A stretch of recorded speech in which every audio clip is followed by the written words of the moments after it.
সকাল সকাল ঘুম থেকে উঠে যদি দেখা যায় যে পার্সেল এসেছে তোমার, তাহলে কেমন লাগবে বলো তো। গুড মর্নিং এভরিওয়ান, আমি সুমি। তোমরা সকলে কেমন আছো? আশা করি খুব ভালো আছো, আর আমিও অনেক ভালো আছি। নাইকা থেকে আমার এই দুটো প্রোডাক্ট অর্ডার ছিল, রাগার সানস্ক্রিন আর একটা হচ্ছে ডট এন্ড কির লিপ বাম। আর এই ডট এন্ড কির লিপ বামটা আমার ভীষণই পছন্দের। তোমরা যারা লিপস্টিক লাগাতে একদমই পছন্দ করো না, ডেফিনেটলি এই ডট এন্ড কির টিন্টেড লিপ বামটা ইউজ করতে পারো। আর এর মধ্যে SPF 50+ রয়েছে, এতে তোমাদের ঠোঁটেরও কোনো সমস্যা হবে না। আর জানো তো, আমাদের গ্রামের অনুষ্ঠানে, মানে যেখানে আমার বিয়ে হয়েছে, সেইখানে আমি আমার বরকে ফার্স্ট টাইম বাড়িতে রেখে যাচ্ছি, মানে সকলের সাথে। আর আমার বরমশাই একটু কাজের চাপে ব্যস্ত ছিল, তাই আমার বরমশাই আজকে আসতে পারেনি। আমি সকলের সাথে কীর্তনের অনুষ্ঠানে পৌঁছে গেছি ফাইনালি। তোমরা দেখতেই পাচ্ছ কি সুন্দরভাবে ডেকোরেশন করা হয়েছে। এত সুন্দরভাবে কীর্তনের অনুষ্ঠানের ডেকোরেশন আমি ফার্স্ট টাইম দেখলাম। সত্যি বলছি, আমি কোনোদিনও এত সুন্দরভাবে, মানে পুরোটাই দেখতে পাচ্ছ কত সুন্দরভাবে সাজানো হয়েছে। যাই হোক, আমার তো ভীষণ ভীষণ পরিমাণে ভালো লাগছে। এই ডেকোরেশনটার দিকেই আমি তখন থেকে তাকিয়ে রয়েছি। দেখে মনে হচ্ছে কোনো রিসেপশনের অনুষ্ঠানে চলে এসেছি, কিন্তু বাস্তবে এটা কীর্তনের অনুষ্ঠান। আর তোমরা সকলে দর্শন করে নাও ছোট্ট গোপু সোনাকে।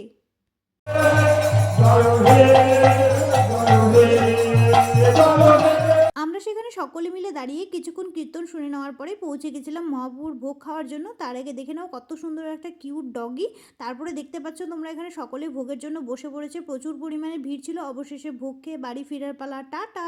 ভিডিওটি কেমন লাগলো অবশ্যই কমেন্টে বলো।